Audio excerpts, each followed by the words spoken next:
শ্রীমদ্ ভাগবত গীতা অষ্টম অধ্যায় অক্ষর ব্রহ্মা যোগ। অর্জুন বাচ। অর্জুন বলিলেন, হে পুরুষোত্তম, সে ব্রহ্মা কিরূপ, অধ্যাত্মা কি, কর্মই বা কি, অধিভূত কাহাকে বলে এবং অধিদেব্যই বা কাহাকে বলে? হে মধুসূদন, অধিযজ্ঞ কিরূপ, কিরূপে তিনি এই দেহে অবস্থিত থাকিয়া যজ্ঞ অধিষ্ঠান করেন? অন্তকালে স্বয়ংচিত্ত ব্যক্তি গণেই বা কিরূপে তোমাকে অবগত হন? শ্রী ভগবান বলিলেন, যিনি পরম অক্ষর, তিনি ব্রহ্মা স্বভাবেই অধ্যাত্মা বলিয়া কথিত হন। ভূতগণের উৎপত্তি ও বুদ্ধিকারী বিসর্গ। হে দেহি শ্রেষ্ঠ, নশ্বর দেহাদি ভূত সমুদয়কে অধিকার করিয়া অবস্থান করে। ওই নির্মিত তাহা অধিভূত পুরুষ অধিদেব্য, আর এই দেহে আমি এই যজ্ঞের অধিরাত্রী দেবতা বলিয়া অধিযজ্ঞ। অন্তকালে আমাকে স্মরণ করিতে করিতে দেহ ত্যাগ করিলে তিনি আমার ভাব প্রাপ্ত হন, ইহাতে সন্দেহ নাই। হে কন্তেই, যে যে ভাব স্মরণ করিয়া লোকে দেহ ত্যাগ করেন, তিনি সর্বদা সেই সে ভাবে চিত্ত নির্বিষ্ট থাকায় সেই সে ভাবেই প্রাপ্ত হন। অতএব তুমি সর্বদা আমাকে স্মরণ করো এবং যুদ্ধ করো। আমাতে মন এবং বুদ্ধি সমর্পণ করিলে তুমি আমাকেই প্রাপ্ত হইবে।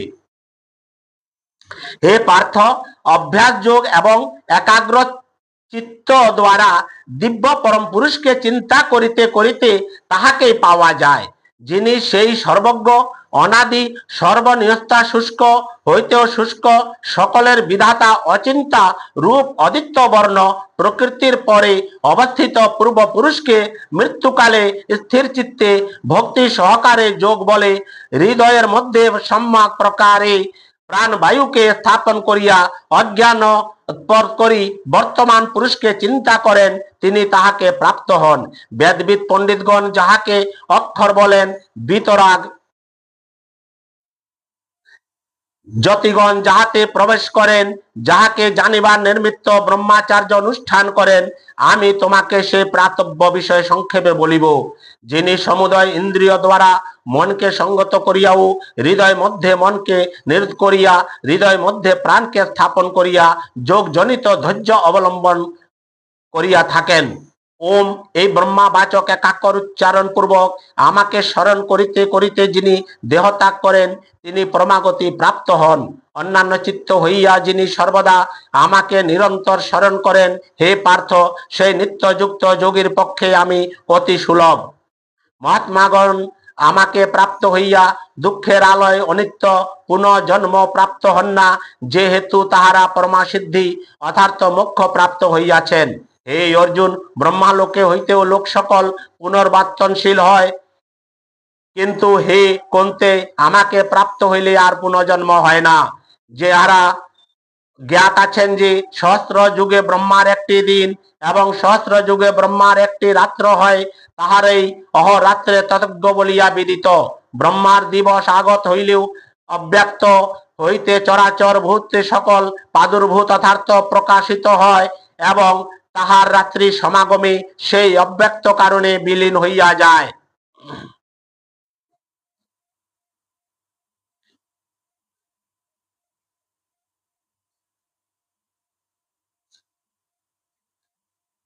হে পার্থ, সেই সেই ভূত সকল পুনঃ পুনঃ জন্মগ্রহণ করিয়া ব্রহ্মার রাত্রির আগমে বিলীন হইয়া যায় এবং পুনরায় দিবা সমাগমে তাহারই কর্মাধীন হইয়া উৎপন্ন হইয়া থাকে।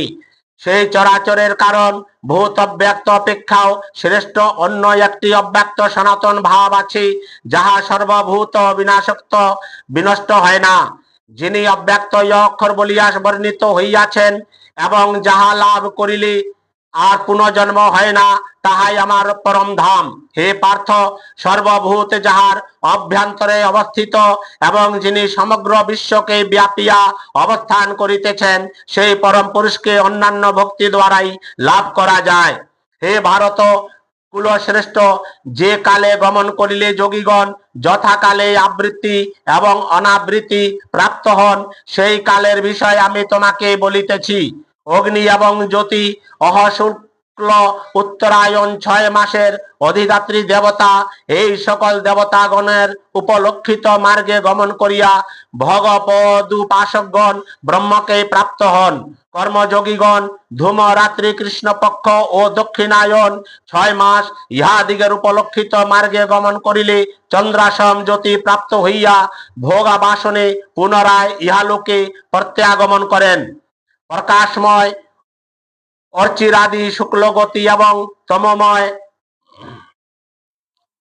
ধূমাদি কৃষ্ণগতি জগতের এই মার্গ অনাদি রূপে প্রসিদ্ধ আছে।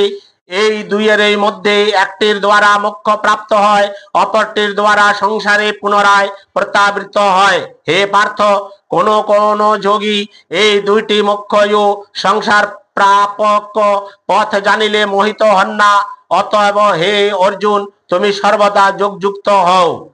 বেদে যজ্ঞে তপস্যা এবং দানে যে সকল পুণ্য ফল নির্দিষ্ট আছে, এই তত্ত্ব অবগত হইয়া যোগী সেই সমুদয় ফল অতিক্রম করেন এবং জগতের মূলভূত পরমাত্মা কৃষ্ণ স্থান লাভ করেন। ইতি অক্ষর ব্রহ্মা যোগ নামক 8ম অধ্যায় সমাপ্ত। ওম নমো ভগবতে বাসুদেবায়। ওম নমো ভগবতে বাসুদেবায়।